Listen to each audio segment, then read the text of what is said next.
Famous American football coach Newt Rockne once said, "Most people, when they think they are thinking, are merely rearranging their prejudices." Fellow talking tacticians, what are we to think about FC Cincinnati's slow start? Are we expecting too much from this team? And when we start to blame certain players, what prejudices are we showing? Let's talk about it together. Hey, everybody, welcome into Talking Tactics with Coach Gough. I am Coach Brad Gough, and this is a show where, no matter what you think, we have prejudged ourselves to be awesome and would like you to rearrange your thoughts accordingly. FC Cincinnati tumbled down the table after a 2-1 home loss to the New York Red Bulls, in which they looked bereft of ideas and well off the pace of the match. The Orange and Blue got off to a dream start when Yuya Kubo gave them the lead just 3 minutes in. However, they never looked like coming away with the victory as the visiting team dominated them for long stretches of the match. We're going to talk about those goals. We're going to talk about the midfield, and we're going to talk about the performance of Yuya Kubo, and we're going to do it all with the one and only Justin Hoyte. Justin, how you doing today, my friend? Happy and disappointed, but all in all, Coach, it's a disappointing result for the team. I'm disappointed for the team. Disappointed that one of my close friends in the team, who used to be in my team, used to sit next to, scored against us. We won't talk about it too much, but all in all, Coach, I'm good. How are you doing? I'm doing all right. If you don't know who Justin's talking about, we will just leave that one go because we never know how many of you will be angry at Justin for calling him a friend or be happy because this is a long time in the past and he did serve the club well while he was here. He didn't pull there were certain players who came in and didn't even try and then left. At least the player in question gave his effort while he was here. At least I got to the bottom why. Yeah, that's good. Why? That's good. I think, and he put out a statement, so it's been interesting. But I don't want to talk about Frankie Amaya.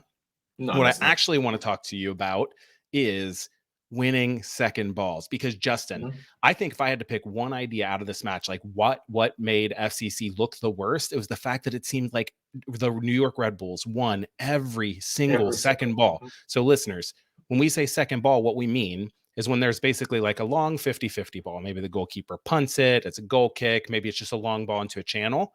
The first ball is the person who wins that header, gets that first touch. Maybe it's a cross into the box, first ball. The second ball is who wins the ball after that first touch.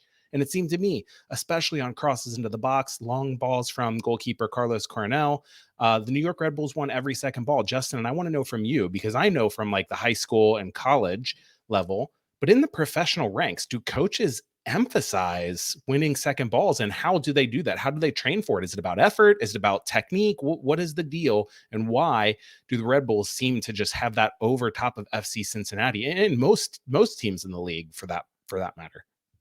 I would say 100% coach and listeners, managers, coaches that I've been with from even from young right up until I retired or stopped playing for the time being, is second balls. One is the most important part of the game that a lot of people know, but you get drummed into you by every coach I think I've been played under and worked under. Is second balls. You need to win the second balls. And what happens if you can dominate the game, you win the second balls. Majority of the time, you'll win the game. Why is that? It's because when the ball drops into certain areas, if you're the first team on there, then you're actually going to gain control in possession, whether it be attacking or defensively. And I feel not only in this game, the previous game and a few games into the season, we've seen that Cincinnati lose a lot of second balls.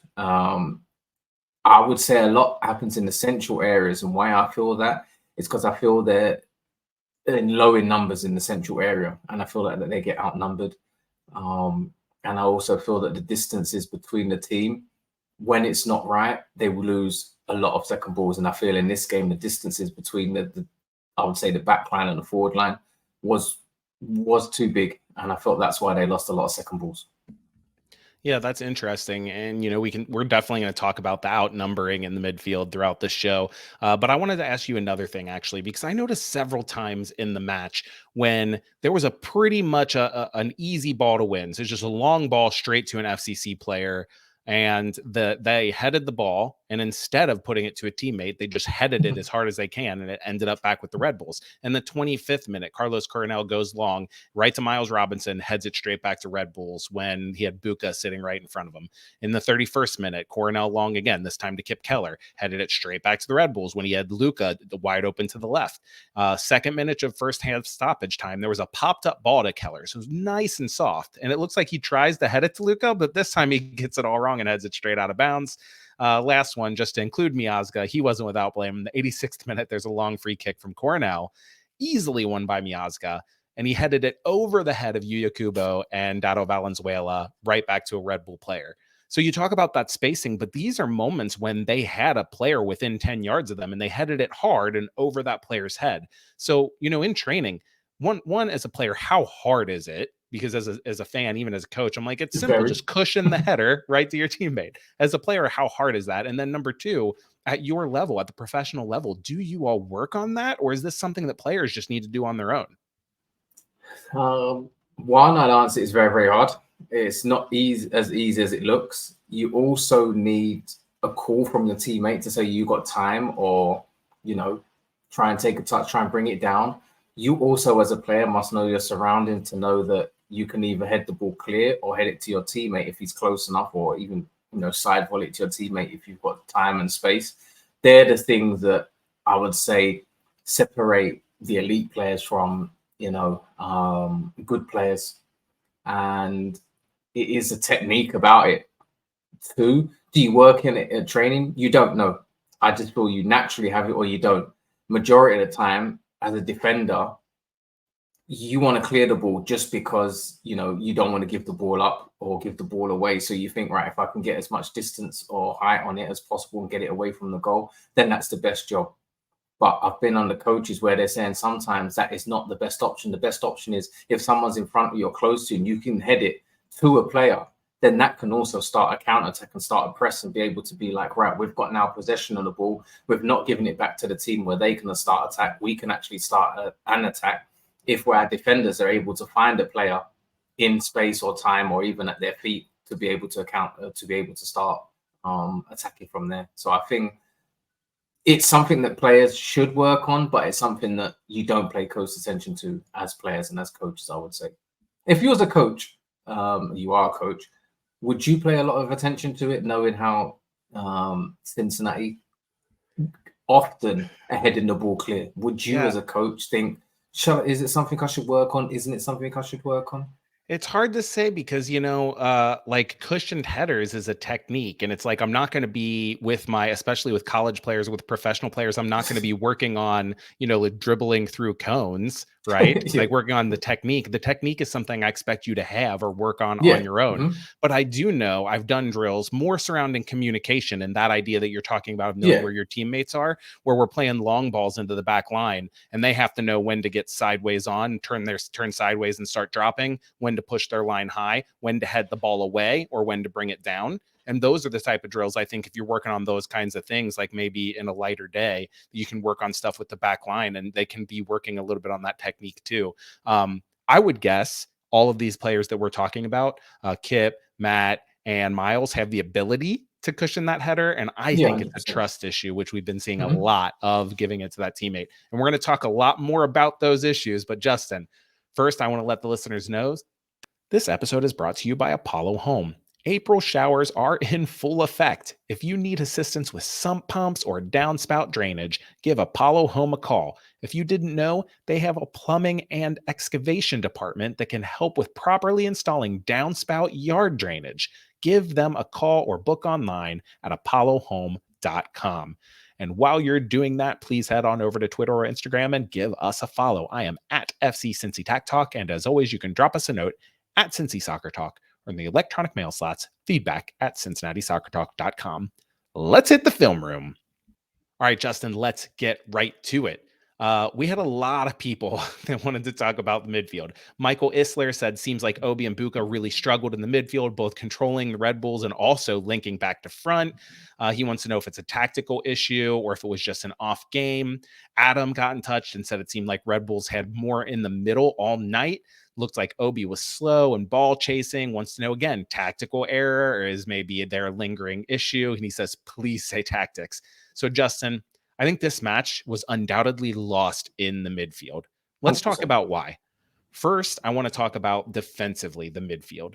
So the Red Bulls were playing like a 4-4-2. We saw your tactic board that you tweeted out, but that 4-4-2 played a lot more like their 4-2-2-2 because Carmona and Forsberg, who were the wide players, were more like pocket wingers. Yeah. So they both came inside a lot, which means Red Bull nearly always had 4 bodies in the midfield. Now, Justin, teams do this. All teams look for overloads, right? With FC Cincinnati, it's Lucho floating into the wide areas from the middle. So teams have to be used to adjusting to having overloads. It's not uncommon to play a team that outnumbers you in areas. How do you account for that as, you know, one of those back 3 players or a wing back in this situation with those players coming in? It looks like at times Yedlin would be marking Forsberg. He'd come inside, he'd pass him, and then he'd have had no one to mark out there. He'd just stand out there. How do you account for that? That's a tough one. And I feel that Red Bull's done it, I would say, an okay job at it. Why? Is because I felt that they really realized that let's call it the front 3, the 2+1, Kubo, Lucho, and Bupenza, some majority of the time weren't getting back in defense. So that already created an overload. Now you bring 2 players inside from the wingers. Majority of the time now, the wing backs who normally have someone out to mark have no one to mark because they're players that they're meant to be marking at inside the pockets. And then you come into an issue where who picks him up? And it's still, again, a communication thing. You have to say to Yedlin, is he going to go in there? I think you have to get a call from behind. Miles Robinson has to say, well, I'll take him. It's all that boils down to communication on who can take him. Can you pass him on? Is he in your zone? If he's not in my zone, I must pass him on and look who else I can mark. If I can't mark him, or if I'm Yedlin to say, and I can go mark him, then Miles Robinson can figure out someone else, because majority of the time you saw that Yedlin didn't have anyone to mark. So it's like, well, let me take him inside and you can be free, or you can take someone. It's a communication issue, I feel. And tactically, I felt if you dropped Kubo in there more deeper to help out, I felt that would have helped the midfield. But the midfield did get overrun by the 2 wingers of New York coming inside. Yeah, I think you nailed it with communication, Justin. And I wonder if a little bit this is also on Pat Noonan, because like you talked about dropping Kubo a little bit more in there. Another way to handle this would be to have one of those 3 center backs step harder into the midfield on one of those pocket wingers. You know, whenever a Forsberg drifts in, Miles, you're going to step in. Now, Red Bulls did a really great job of whenever they could get both forwards on the ball side, they would occupy those 2 center backs. So it would be like Morgan and Van Zier would occupy Miles Robinson and Matt Miazga. So then the only free center back was Kip Keller, right? So that's the case where the team has to be prepared to communicate and say, look, certainly we want one of the center backs to step when possible. If they are both occupied, we're either going to pull that center back from the weak side into the middle, which you're probably not going to do, or Kubo, Bupenza, whoever's closest has got to drop in that space. And they simply weren't. Another fascinating thing to me about Red Bulls is I think they just Pat Noonan got out-coached big time here, because I talked about them overloading on the ball side. Well, they did the same thing when that overload happened and they swung the ball and it was on the weak side. They just knew whenever we have an overload on the weak side, we're going to cross the ball. Because even if Matt Miazga, Miles Robinson, Kip Keller win that first ball, we're going to have more bodies there to win the second ball after it's cleared. True. And so you saw over and over, the ball would swing out to the right, like to Carmona. And the overload would be on the opposite side of the field with like Forsberg over there and both forwards and Frankie Amaya. And so that he would just cross the ball and Miazga or Miles would head it away, but it would end up right at the feet with one of those other Red Bulls players. And I think that was a coaching piece that certainly I think that FCC adjusted to a little bit at halftime. I thought they dropped Kubo way deeper even before he was in the midfield. But by then, Red Bull had a lot of the momentum. Red Bull scored against the run of play a little bit in the second half, and I think FCC had more of the ball in the second half, but still couldn't finish.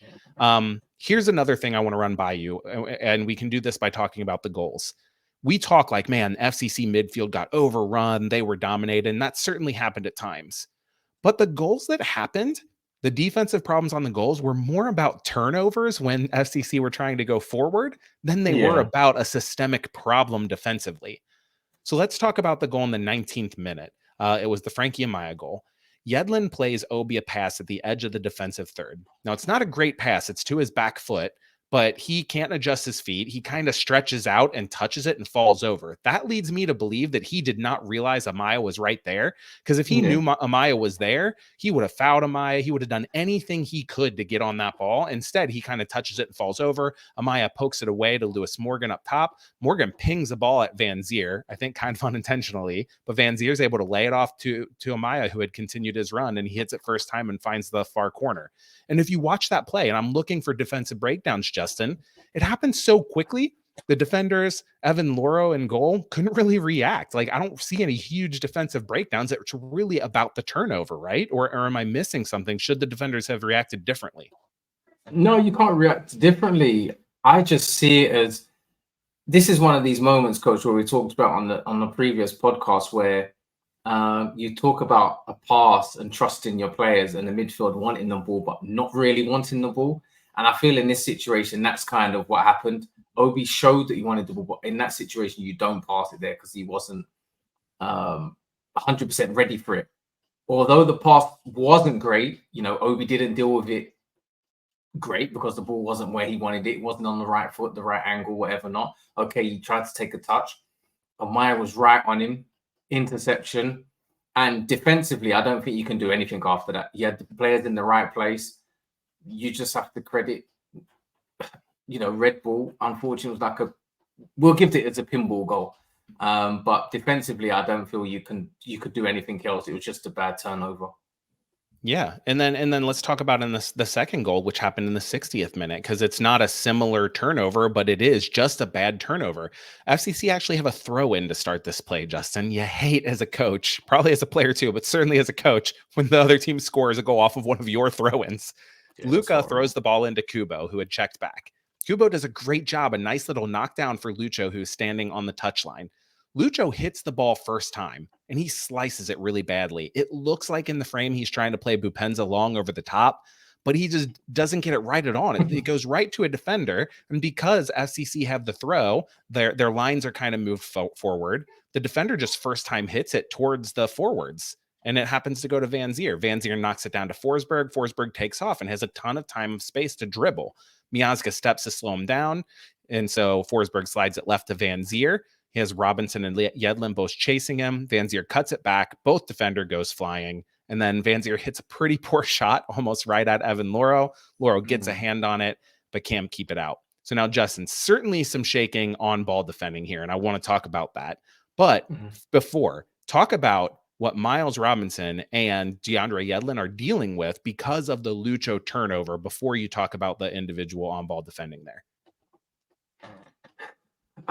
I would say it's who takes the man.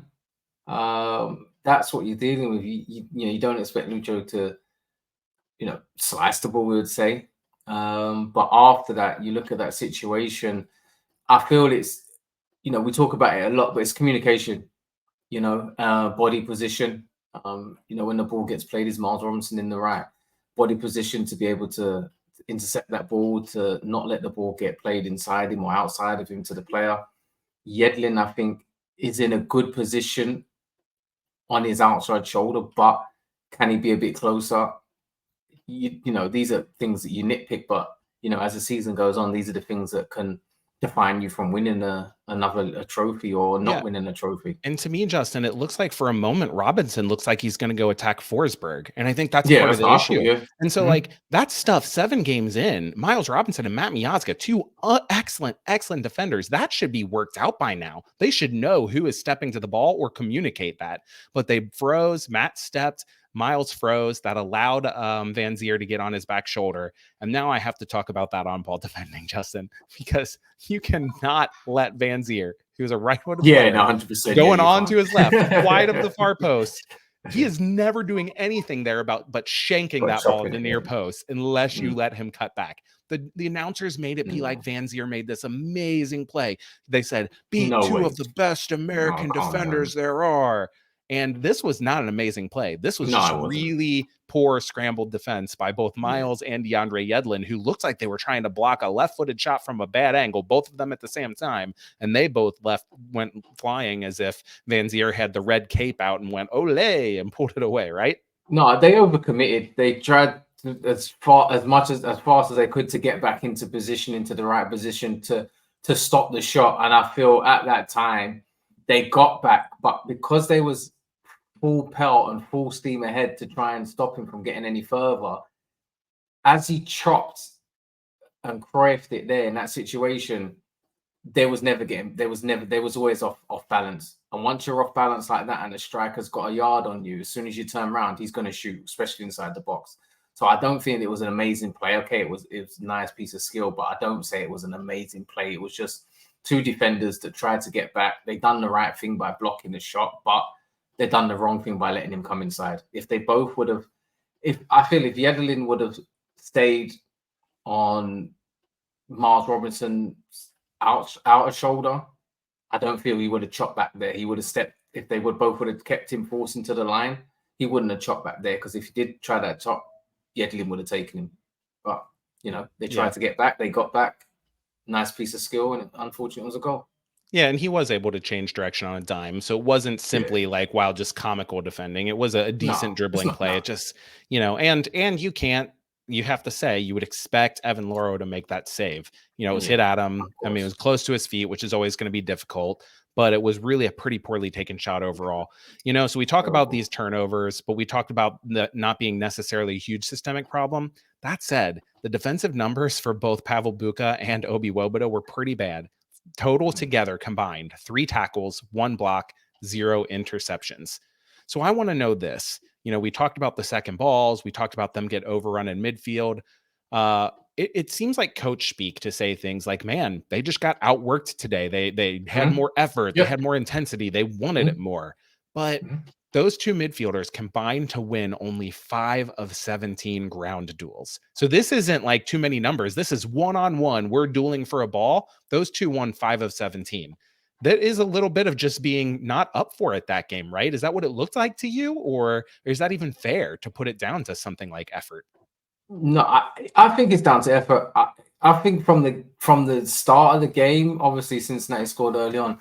I just felt that Red Bulls really come out ready for this game, and you could see it. Their intensity was high. Yes, it's a new coach, I would say it's a new Red Bulls team, completely different from last season, and I felt their intensity was a lot higher and a lot more than Cincinnati, especially in that central area.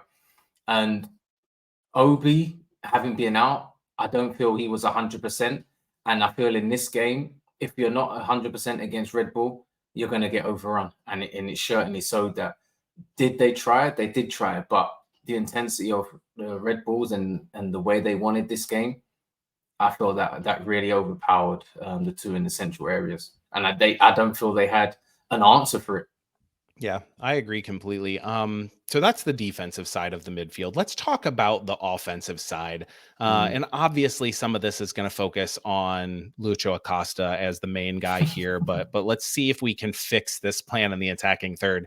We'll try. Paul Rahman says, how do we get offense? BTB tweeted, how do we fix this? Seems like the attack is completely disjointed from midfield to the front three.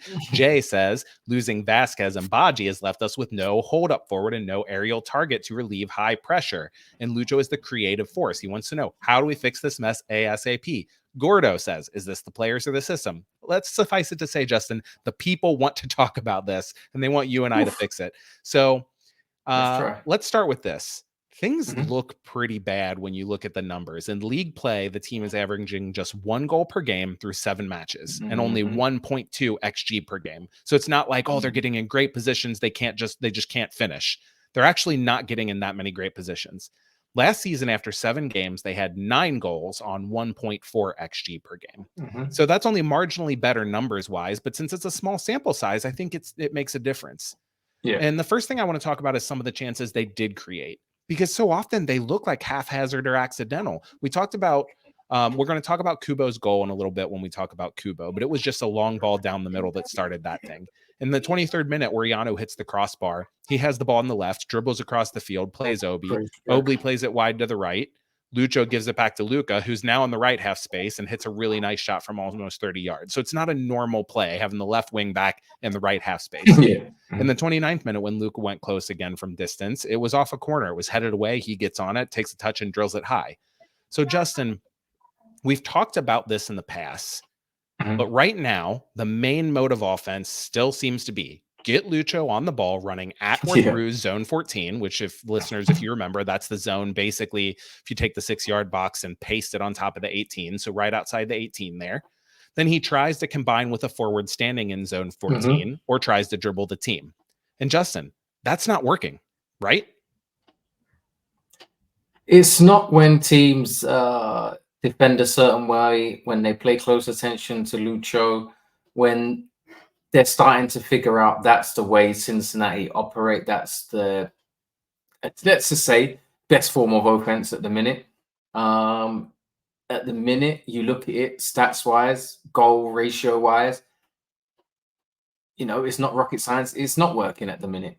Yeah. Now, the next question for us, Coach, obviously we're fans and we're viewers of the game and watching the game, is how does it change? How do we change that? How is the main focus going to come away from Lucho? Because we know now that we need Lucho to get on the ball, be in certain areas to create things. Because if he's not there, we look like we haven't got an idea. And that's everyone's honest opinion. I have some thoughts about that. First of all, I want to give an example of what we're talking about. So in the 52nd minute, if you go on Season Pass, look at the 52nd minute. So when the clock reads 51:something, that's the 52nd minute. Obi steps in and wins the ball on the press as Red Bull are trying to play it up the line. He passes it to Kubo, who does a really good job, touches inside, and then plays Lucho in the right half space. And Lucho runs right to left, right at zone 14. He has Luca wide to his left, making a run. He has Buka for a square pass to his left where he can pass it and keep going. And then he has Bupenza standing at the top of the box centrally and Kubo kind of drifting into that space. That's what you talk about. This forwards go to the top of into zone 14 at the top of the box and stand. Lucho holds the ball, and then he tries to slip it into Kubo at the last second with 5 Red Bull players surrounding him, and it's a turnover. There's no dynamic movement, but nothing. FC Cincinnati is not getting like players like Buka, Obi on the ball enough in the attacking third. And to me, Lucho has to either play it to Luca there and then continue to make the run, or play it to Buka and run off of him and let Buka make some of those passes. It can't all run through Lucho in that moment. And I don't know how to teach it, but also there's also no dynamic movement. Even Buka is standing. Luca Oriano is making a run, but it's just up the left flank. It's not cutting in or anything. It's not dynamic. And we talked about Kubo and Bupenza just going to the top of the box. And I don't know if this is tactically what Pat Noonan wants, like get the ball to Lucho and then stand around and let him create like some sort of like NBA offense. Players are not moving. But I don't know how to fix it, Justin, in terms of if that is the plan, then you have to say Lucho just has to be more magical, right? He has to be more magical. And I always feel that if he puts that ball wide to Oriano quickly or gives the ball to Buka and they switch it straight away, I feel that's more effective than, Lucho, as great as he is. I feel sometimes he can do the simple things earlier and quicker. And I think players will move off the back of that. And I think it will create more problems for teams. When he's holding the ball in this situation, as we're talking about and watching it, if he plays that to Buka straight away when he's dribbling with the ball, I know he's looking for options and people aren't moving. But if you move that quickly to Buka, he's now got an option on the ball. Now someone else will move. If he switches that straight to Oriano, he's now going to be attacking. And you get that ball wide to Oriano, he's either going 1v1 against his fullback, or he's able to create a little bit of space and put the ball in the box. Okay, you haven't got a big man, but you're still creating danger if you put the ball in the box. So I feel at certain times like this, when Lucho's dribbling like that, sometimes keep the ball central, get the ball easy, get the ball to the midfield player, to Buka, who wants the ball, and keep it simple. And I feel they're more effective and will be more effective for the team and help the team more so than when he's doing all his dribbles, because what happened at the end of that? Nothing. Yeah, and the point is he has multiple options there, but every opponent now knows the only option is Score in Lucho the is going to central try to area. make magic. He so very rarely passes that ball. But right now, the team is getting 0 offensive output total from the base of their midfield. So Buka or Obi, there's a moment in the 63rd minute when Lucho plays it wide left to Luka and then drops in behind him. And then Buka makes that run forward into the gap. So when Luka gives it back to Lucho, Lucho puts it into Buka, and it looks really promising. Our box-to-box midfielder getting a touch in the box, but Buka tries to square the ball and hits the defender. Now, it didn't lead to anything, but that kind of play, even leading to nothing with Buka making that run out of midfield, I think makes the defense have to scramble and look. The next time Lucho gets on the ball in that same place, Buka makes that same run, then Lucho can drive in towards zone 14 and have some dynamic runners. You know, right now, in this match, Buka and Obi combined for only 10 touches total in the attacking third. If you want to reference that, every single one of the New York Red Bull midfielders, all 4 of them, had more than 10 touches individually. The 2 lowest were Peter Stroud, who was essentially the 6, who had 11 touches in the attacking third, and Frankie Amaya, who was the 6/8, who had 15. So Obi and Buka combined for 10. Stroud and Amaya, who played the same position together, combined for 26. That's a problem, right?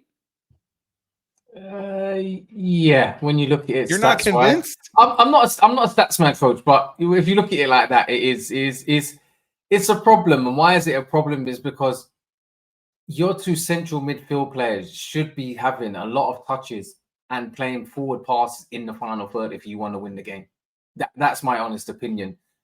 They're the most in central midfield. They're in the central part of the game, central focus of it. They have to be in the final third, making passes and making things happen. At the minute, it's not happening. Is it a concern? It's starting to be a concern. In previous games, we've seen Buka go forward and create stuff, have shots on goal.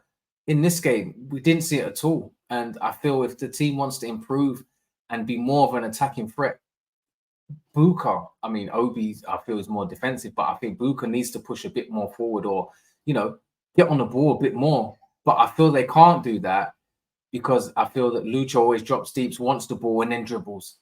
And then that's where it takes away probably Buka's main threat and main attributes to this game and to this team, where he's a box-to-box midfielder, I feel. Yeah, Justin, and I want to give you the chance to give your opinion. I'll give my opinion as well about whether this is a Pat Noonan tactical issue that needs to be fixed. And the reason why I say that is this isn't different from last year. Last year, the team won the Supporters' Shield. Lucho was MVP, right? Last season, Obi and Junior combined for about 17.77 touches in the attacking third, so just short of 18 per 90.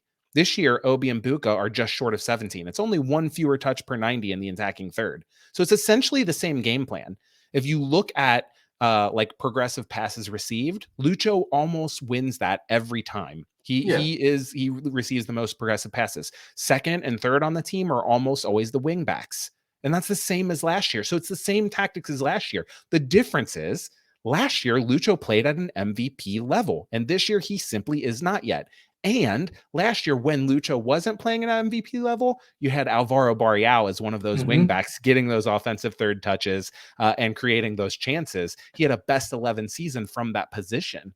So it seems to me like Pat Noonan has Lucho Acosta and is still leaning on him just as heavily tactically as he was last year when Lucho is not playing as well and he doesn't have that secondary chance creator. So I ask you, do you think with a guy like Lucho, you just have to play that way and you live or die with how well he's playing? Or do you think that Pat can change the tactics and get the forwards more involved, get Obi and Buka, or at least Buka, more involved in the offense? Basically play more through the middle with other players out other than Lucho, and rely less heavily on the wingbacks and Lucho Acosta himself? I feel with the personnel we've got in this team for this season, I feel that everyone has to be more involved. I think you have to get Buka more involved. He wants to be more involved. You need to get him higher up the field to create more forward passes to keep the ball simple. And then for him to get in the box or being around the box like Red Bull were doing, picking up second balls, I feel that that's where he will thrive. Kubo, we've seen do it. We need to get Bupenza at his best. I still feel, even when Lucho has the ball, he doesn't know what to do. I feel majority of the time he's still stationary, like a lot of the players are when Lucho gets the ball. Last season, you look at it, why was it so effective? I feel a lot of the times also, teams were also scared of Vasquez. As much as we don't want to talk about it, and we have to talk about how it was last season. So I feel that we have to take that in consideration. You're losing someone like that who teams were like, right, he is a renowned goal scorer. He's good in the air. He's good at hold-up play. We had to pay close attention to him. This season, okay, teams are worried about Bupenza, but I don't feel they're as worried against Bupenza at the moment as there was Vasquez. And I feel at the minute that teams are defending and playing well against Cincinnati. And that's only natural with playing against a supporter shield team. You're going to get better. I just feel the team needs to find another way, and Lucho needs to do a lot more things simpler. And it's going to be effective. But at the same time, look what he's done for the goal. I'm watching the goal over and over again. Who's involved in it? Lucho Acosta. Yeah, we'll talk about that after the break. But I want to say one more thing. After the break, but Coach, it's hard. You could take this one off me, Coach, but it's hard not to have him involved.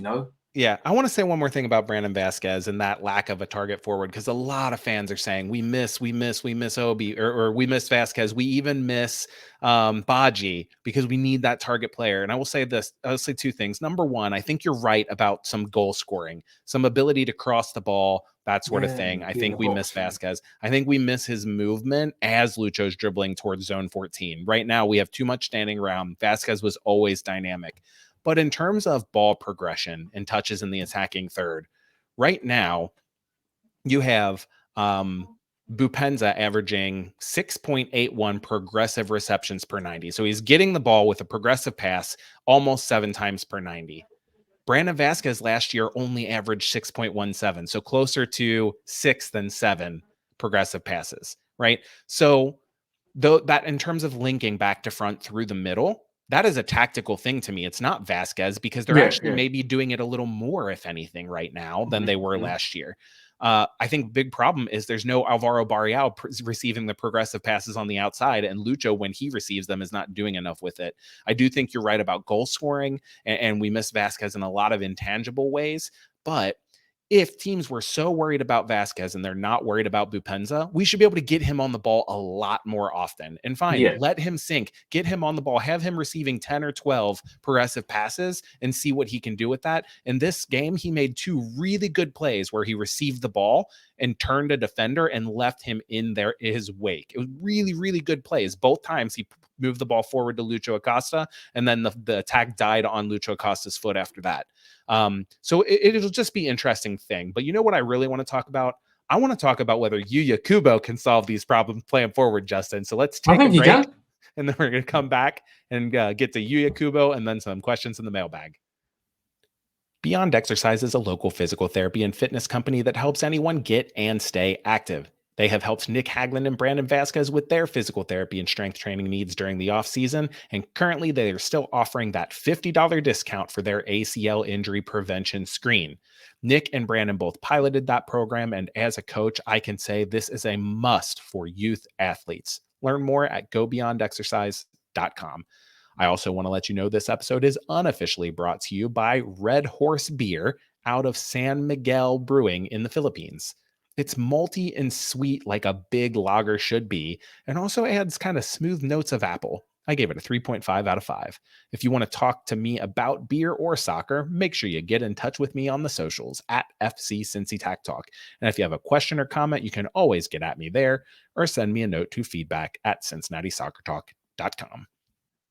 All right, Justin, one of our favorite topics here on Talking Tactics is Yuya Kubo because he can do anything. At Sand Soccer says, I like what I saw in starting Kubo over Baird. Sand Soccer wants to know if maybe it's time to do the same thing with Bupenza, bring him in off the bench. Brett Sova just asks simply, what can't Yuya Kubo do?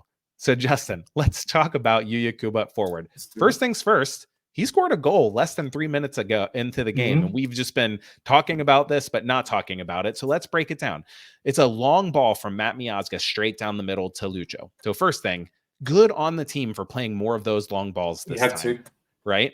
He took it down really well. Bupenza is dropped in. Kubo is high up to the outside. So because Bupenza's dropped in, you get that layering, right? With Acosta faced up against the center back. He brings it down, lays it off to a streaking Yedlin to his right. Yedlin hits the ball first time, and it's hard and it's on target, which means the goalkeeper has to save it, and he can only push it back into the mixer. Goes to Lucho. Lucho gets the rebound, clips it to the back post for Yuya Kubo, who heads home. It's 1-0 inside 3 minutes. Justin, Kubo didn't have a lot to do, but I loved his movement. Like as soon as he saw that ball was going to be a second chance, he started drifting off of that defender, but not getting so far that he was wide of the far post. We haven't seen a lot of that from forwards, but it seemed like a Brandon Vasquez type of movement to me. That was clever play. That it was. If you watch his movement closely on the replays on the goal, you actually see him see the ball go to Lucho, and his first movement isn't to the central area. He peels just back on the far post, waiting for that, knowing that he's going to get the ball while he's watching the Red Bulls defenders ball watch. And he just goes back there, easy tapping, 1-0. Great. What a play. Great, smart play by Yuya Kubo there. Yeah, I completely agree. Plus, we need to talk about him more often because I love how you call him Yakubo, and that's good. It's like he's Yakubo, man.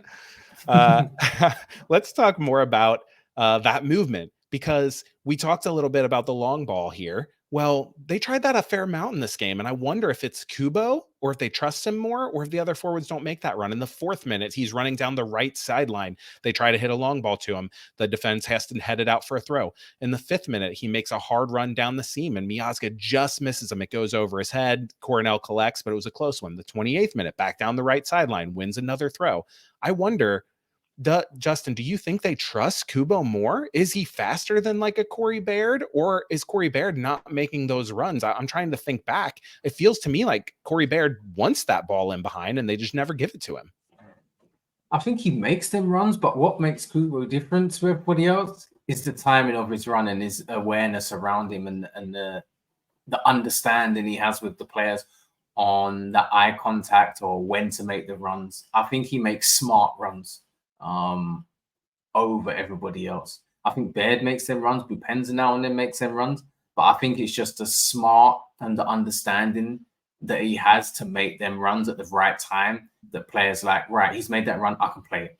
And I think that is why he gets more opportunities in them areas and gets the ball and looks a lot more than some of the other players in the team at the moment. I agree. And I can't wait to see it in person. I hope I get to see it in person. I'm going to be moving back to Cincinnati soon. I'll get to go to home games because we don't see it on the broadcast. But I think another dynamic to this is that Kubo doesn't only make those forward runs, right? He also drops in. In the 31st minute, he dropped in as Buka carried forward, received a line-splitting pass, eluded a defender, touched it to his left to Luca Oriano, and then Luca is going forward at speed. His next pass is deflected out of bounds, but it looked like a moment of transition. In the 52nd minute, the ball is moving quickly up the right with Bupenza, and Kubo makes that Brandon Vasquez run where he's central and he runs across the defense to the right half space. Bupenza slides him in. He cuts it back and moves it to Bupenza running centrally. There's a poor touch and a turnover, but again, those nice runs. And because Kubo can do both of those things, he is not only running deep, but he's also dropping in and linking play. I think that it makes it it's much harder for the defense, and it also allows some wiggle room with that timing, right? He drops off the back line, a defender follows him. Then when he makes the run forward, he has 10 or 15 yards before he's offside. Feels to me like when Corey Baird is trying to make that run, he is standing on that offside line. And he has like 3 or 4 steps putting his hand up, and if he doesn't get the ball, he has to stop. And so I think that little bit of communication and timing is not happening for Baird, partially because the team doesn't have enough time to see him making that run. Justin, here's the other thing, though. Is Kubo the forward that FC Cincinnati has been looking for? What I'm basically trying to say is a lot of people are saying we need to go get a target forward. We need to go get a target forward. You said it yourself, without Vasquez up there. Kubo has scored 2 goals now, but neither of them were like, wow, Yuya Kubo had a great goal. They were both kind of right place, right time, did what he had to do, which is needed from a forward. We haven't seen the other forwards do a lot of that. Sure. But Is Kubo the forward that we've been looking for? Or we talked about the midfield struggles. Would Kubo playing more there help that out? Brett Sova asks, what can't Yuya Kubo do? The answer is he can do a little bit of everything. But do you see him in one spot or another as this is what he should be doing? We just need a player like him in both position, coach, and we will be doing wonders. No, just get 11 Yuyas out there. I think what we need to ask ourselves, or even ask the fans, what is his best position? Is his best position a striker? Is his best position a midfielder? Where, and I'd say this is now for us to answer, coach, is we're asking about him. Where is he more effective for this team? And I feel if we start to understand where he's more effective for the team, where we get the best out of him, I feel that will answer a lot of our questions. Because right now, when he plays up top, he's causing havoc, and we're seeing him as a good number as a striker. And everyone's like, well, he's great as a striker. This is what we're missing. He's not going to be your, I would say, number 9 striker who's going to score goals on a regular basis, that's going to blow away numbers. In midfield, he does an amazing job in midfield. He's great on the ball, gets forward, gets back, knows his position really well. But we need to really, like I said, where is his best position and where is he most effective for this team? And where do we see him now and in the future to help this team progress? Because at the minute, I feel like we need him in both positions. I'll be honest, we need him in both positions. But it's like right now, where are we going to have his best performance that are going to help this team get even better than it is now, or improve the team? That's what we need to answer. So Justin, the listeners demanded that we fix this problem. And I think who better than you and I to fix all of FCC's problems? I mean, they should just sign us up. So here's my harebrained idea. And since I'm bald, you can tell me how good this idea is, because it's harebrained. We got a lot of hair in between the two of us. So this is going to be quite a harebrained idea. What if we've seen Inter Miami play 4-3-3 with Lionel Messi as a quote unquote wing, right? We've seen New York Red Bull play 4-4-2 with Emil Forsberg as a quote unquote outside midfielder. Both Forsberg and Messi are Lucho Acosta type players. They want to get on the ball. They drift all over the place. They come into the middle a lot. What if FC Cincinnati moved to a formation more like that? Put Luca Oriano on the right wing, put Lucho Acosta on the left wing, bring in a more traditional left back. Maybe that's Brett Halsey. Maybe that's something else. We already know DeAndre Yedlin can play right back. Okay. And then have 3 bodies in the midfield. Have Yuya Kubo along with Buka, along with Obi, have the 3 of them in the midfield, and still let Lucho drift wherever he wants, just like Leo Messi does, and just understand the formation is going to be unbalanced, but play more that way. Maybe Lucho gets fewer touches, but they're in better places. I don't know, Justin, is this like a bad idea? Like if you and I were to go toupee shopping together, or is this like something that could work? Like you just wearing that hat and me just using a lot of sunscreen. What kind of harebrained idea is this? Just look at it, just move my tactics board around a little bit, coach. I would say personnel wise, I don't know if we'd work well as a 4. I still feel we'd get outnumbered in midfield. I still feel this team is set up for 3 at the back. Where do I feel we'll get the best from Kubo to help this team? I would say in the midfield. Why I say that at the minute? Because I still feel that Obi is not 100%. And I'd rather have Kubo in the midfield at the minute than I would him up top. Because I feel that he can still get up and down and be that box-to-box midfielder like Buka can. Rather than having him stuck up top, to say.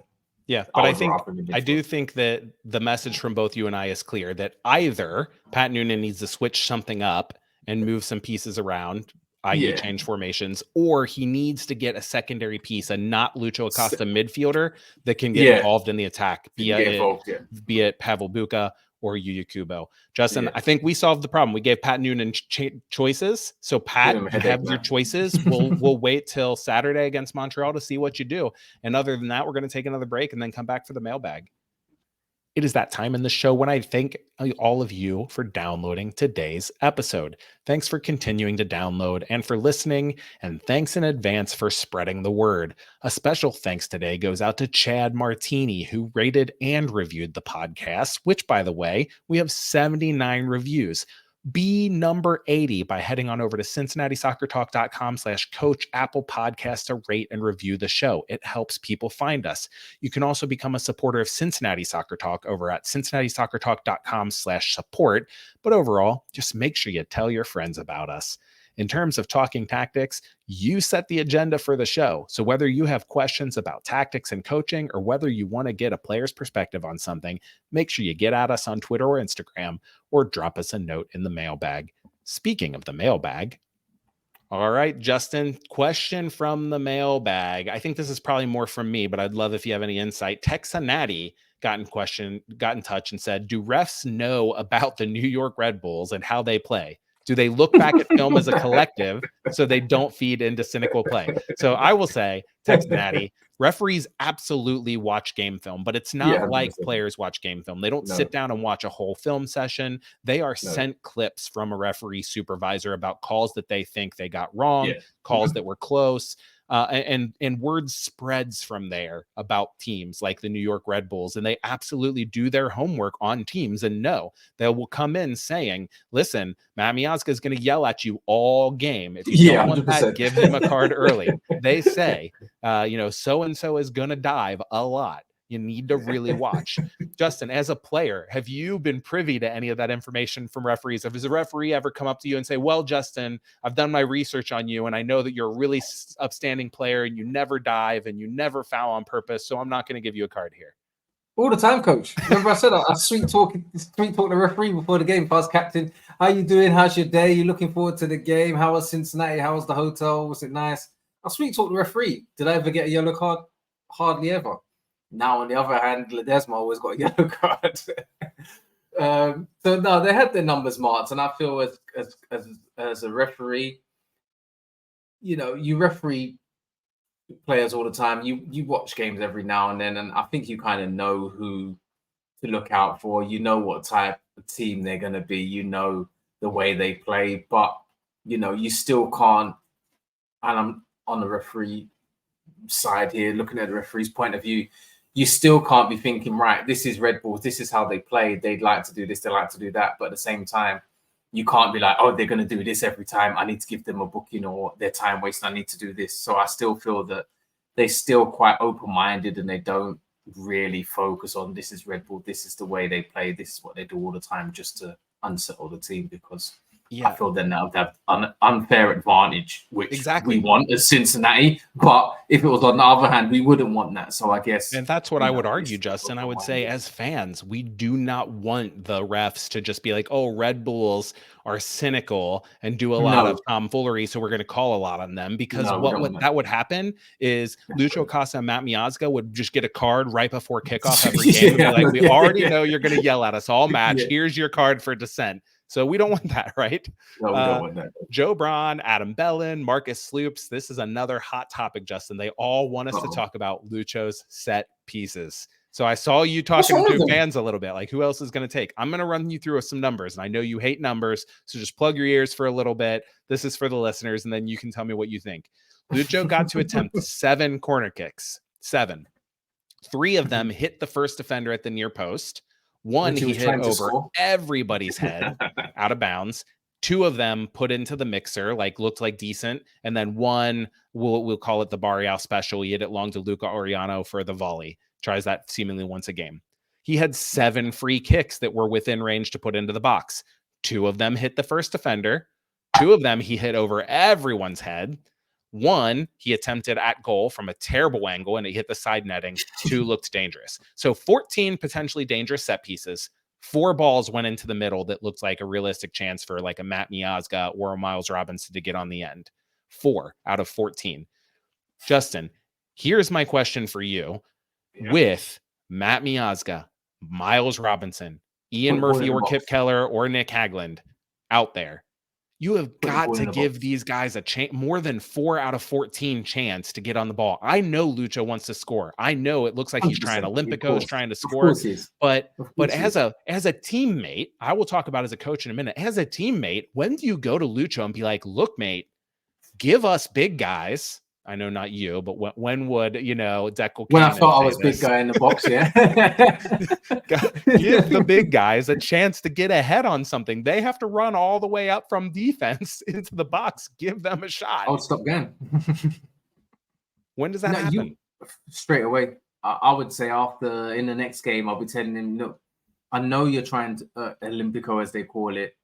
You can try it once. We're big guys. Just get the ball in the right area. Get the ball on the penalty spot, in and around the 6-yard box, and let us attack it. That's what we want. That is all we want. We don't want the ball to be going near post. We want the ball in the central areas that we can attack it. And with the height and the dominance and the central defenders we've got, the ball should be going central areas every time, and let them attack it. And I'm telling you, we'd score more goals out of that than we do trying to score Olympicos or trying to score from corners. You put the ball in the box for them central defenders, that's what they want. You give that to Haglund, that's all he wants. That's his bread and butter. Yeah, I agree. And here's what I'm going to say as a coach. I think this is more on Matt Miazga and Miles Robinson than Nick Haglund when he's out there than it is on the coach. Because here's why I said that's a player's issue. As a coach, I want my captain and my players to solve problems on the field. So I'm not going to go tell Lucho, quit trying to hit near post, because if he sees a gap in the defense near post, I want him to do that. If he sees the goalkeeper cheating on the far post, I want him to try to sneak the ball in there. But I think I would be telling my team leaders, look, Matt, Miles, you guys are team leaders too. Go tell Lucho, look, enough is enough, man. Out of 14, if 4 of them you want to try to score on and give us 10 chances, okay, we'll let it. Yeah, but you need to flip that script. It can't be 10 you tried to do something with and 4. 100%. As for like just skill, I have to believe that Lucho has the skill to ping that ball onto anybody's head that he wants. Yeah, of course he does. Yeah, 100%. And who else is going to take the free kick? We saw Yamil Assad take one corner and he hit the first defender as well. Maybe Luca Oriano. I do think there was better balance when Alvaro Barrial was taking some of those kicks from Lucho. But other than that, I think he is your captain. He's your talisman. I think that you have him take the free kicks. I just think that maybe the coaching staff and the players on the field need to do a better job of telling him, like, hey, give us more of a shot. Yeah, I just don't think we have any other, I would say, set piece specialists. We had Barrial, he took a few set pieces, and even Lucho let him take a few free kicks. But if you look at Oriano, I don't really know if he's any good at free kicks or set pieces around the box, or we don't really know because we've not seen it. So I'll be honest, I don't really feel now at the team we've got that there's anyone other than Lucho who can take set pieces. And I feel that he only let Assad take it because he didn't want to run from where he was to the opposite side. And I tweeted that out. And it's just, to be honest, I saw him. He goes, no, you have that one. You take that. I'm not running all that way. I'm not doing it. I'm all the way here. I'm happy here. I'll just ghost into the box and try and get on the far post. But other than that, coach and listeners, if you think there's someone else who you've seen take set pieces or you think could take set pieces, I would really like to know who you would suggest who else would take it, because for me, I don't know who else would take it. Yeah, I mean, I haven't seen anybody. Yeah, Kubo, he can do everything. Kubo, set piece, he's like throw on the gloves, play some goalkeeper, just do it, man. Water 3D got in touch via email. So I love this because it's the mailbag, and this was a true mailbag question.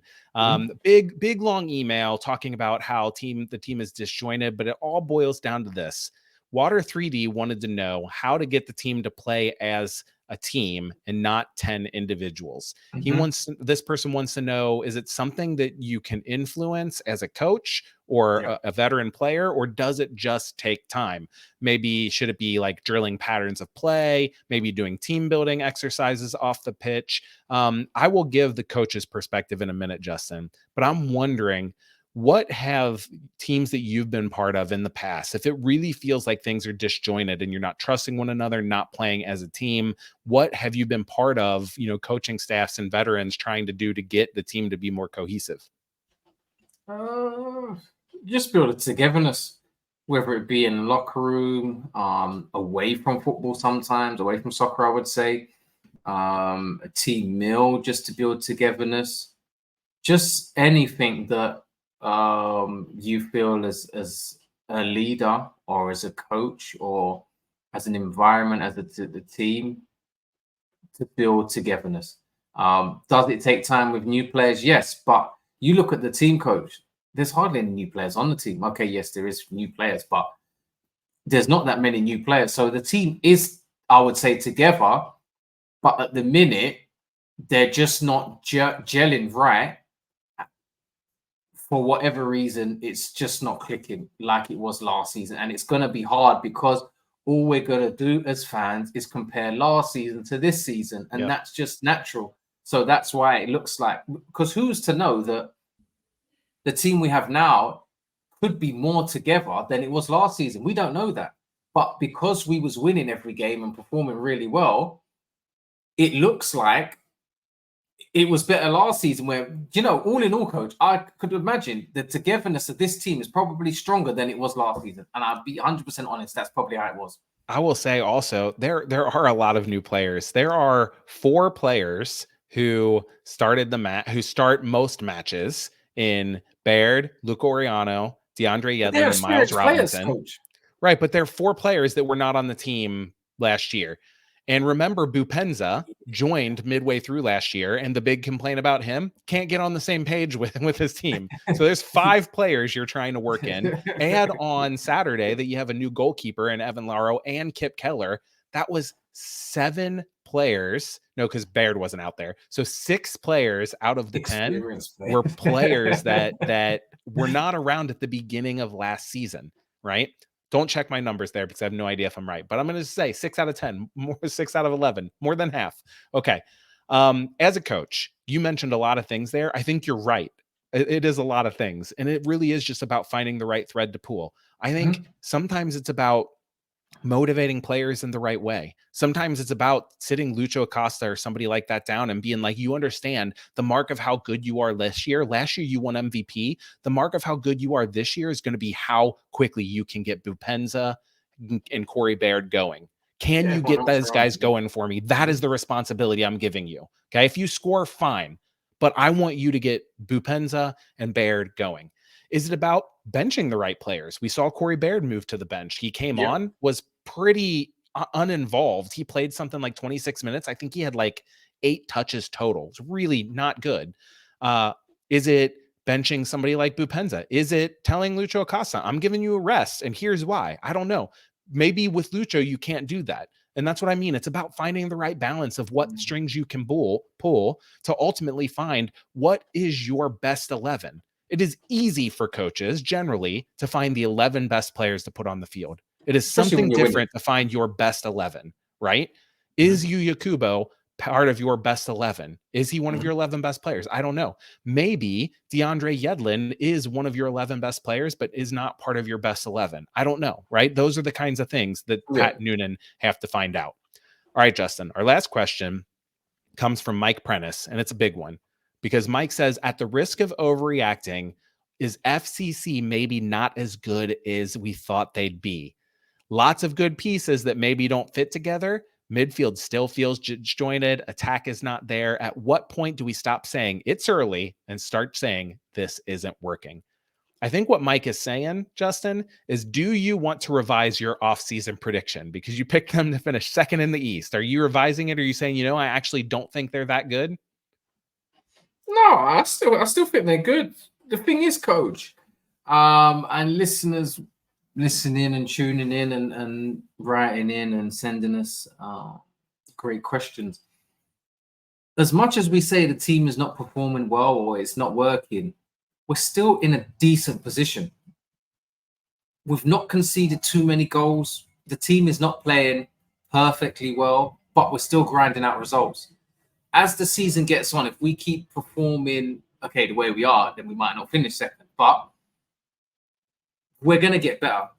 Once the forward line starts progressing, start clicking together, we find the right pieces, the right players in the right positions, and we start gelling like we did last season. I feel we have the right pieces to be a very good team. Defensively, I feel we're good. We need to solidarize the midfield area get that a lot stronger. And once we're able to do that, it's now down to the forward line. How can we get, or who do we need to work off of Lucho in the right positions? And how do we create more opportunities and goal scoring opportunities? Because right now teams are being, right, if we defend, we block out Lucho, we defend our ground, we can win this game. We now need as a team to figure out many more ways to break down teams other than having Lucho on the ball and creating something. And I feel that we can get back to where we was. We aren't far off. The team is not far off. I think, Justin, my hot take is I think this team is a better team than last year's team. Yeah, and I sort of mean they will be, because clearly they're not performing that way now. I think that you upgrade in Bupenza and the fact that he's here from the start. I think that you upgraded Junior Moreno to Pavel Buka. I think that you've upgraded at the center back position with Miles Robinson, right? I don't think that DeAndre Yedlin is a step back at all, if at all, maybe a tiny bit from Santi Arias. And so then certainly you lose a little bit on the left with Alvaro Barrial and Luca Ariano, maybe a lot. You lose a little bit, maybe a lot with Vasquez, right? Lucho's still the same player, but you also have players like Roman Celentano who are young, Ian Murphy who are young, who will have another year, and they're another year better. This team was always going to struggle early. They are integrating so many new pieces. What was the complaint last year, Justin? If you remember, they fell flat down the stretch, right? They won the Supporters Shield. They lost at home to New York Red Bulls after that, and then limped into the playoffs on the back of not great performances, right? They needed a shootout to beat Red Bulls in that second playoff game there, right? Like they struggled to create against Philadelphia and eked by, which fine, playoffs is a grind. I get that. But the point is they were not hitting on all cylinders, and fans were biting their nails, wringing their handkerchiefs and saying, oh no, this team does not look like they're at their best going into the playoffs. So what my hope and prayer for this team is that they are a better team overall and that they just have to figure some stuff out. I think that's on Pat Noonan a lot, on tweaking things. Maybe it is just on the players gelling and getting into the right positions for each other. But I think they get better and they don't win the Supporters Shield. Neither you or I thought that they were going to, but they get a home playoff game and they're hitting on all cylinders going into the playoffs and then have a better chance to win that. Here's the last question with that, though, because we have a summer transfer window coming up. We've seen this team for 7 games now. Can this team win silverware without adding a pretty major piece in the summer? Do they have what they need, or do they need to add that one more piece? Maybe a Vasquez replacement, maybe somebody on the back line. Like, do they need to add something? I think they need to add someone in the attacking third. They need another threat up top. Defensively, I feel we're quite solid. I just feel we need to add another forward, whether it be another 9, now goal scorer, a wide player who can cross the ball. It's hard because we play wing backs, but I still feel even an impact substitute who can come on and score goals and cause defensive upset, or bring someone on the defense like, oh gosh, I don't want to face him coming on the last 20 minutes.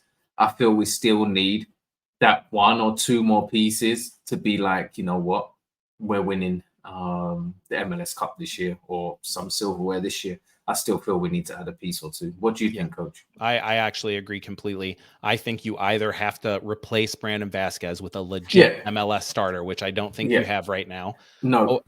And let Corey Baird be the impact substitute, which I think he absolutely can be. He's a great player. I just don't think he's at the level of Brandon Vasquez. Or you need to replace, say, okay, Barrett is going to be the guy we run with, or maybe Kubo, and you need to replace like the Dom Baji. You need the guy who's going to come off the bench that is going to add everything. The defenders, when they see him lining up with the fourth official, oh no, here we go. And that should be Santos because he has the speed, but man, he just, whether it's confidence, whether it's all the injuries, he just hasn't had it. So you need to add a piece like that. Justin, who doesn't need to add to be at top form? Talking Tactics, because we are crushing it, my friend. Thanks for doing it today. Anytime, Coach. Thanks for the listeners. Thanks for listening to us. Thanks for sending in your mailbag questions. They've been great questions, Coach. I think these questions are getting harder and harder. I don't know if it's because Cincinnati lost, but I'll be honest, Coach. From the start of the season, they're getting harder each game. And Keep them that's credit coming. that's credit to listeners. We're really enjoying it. We're enjoying the interaction. Thanks so much, Coach. It's a pleasure. I missed you last week. We wasn't able to do it last week, but I'm glad you're back. And that is it for this episode of Talking Tactics with Coach Gough.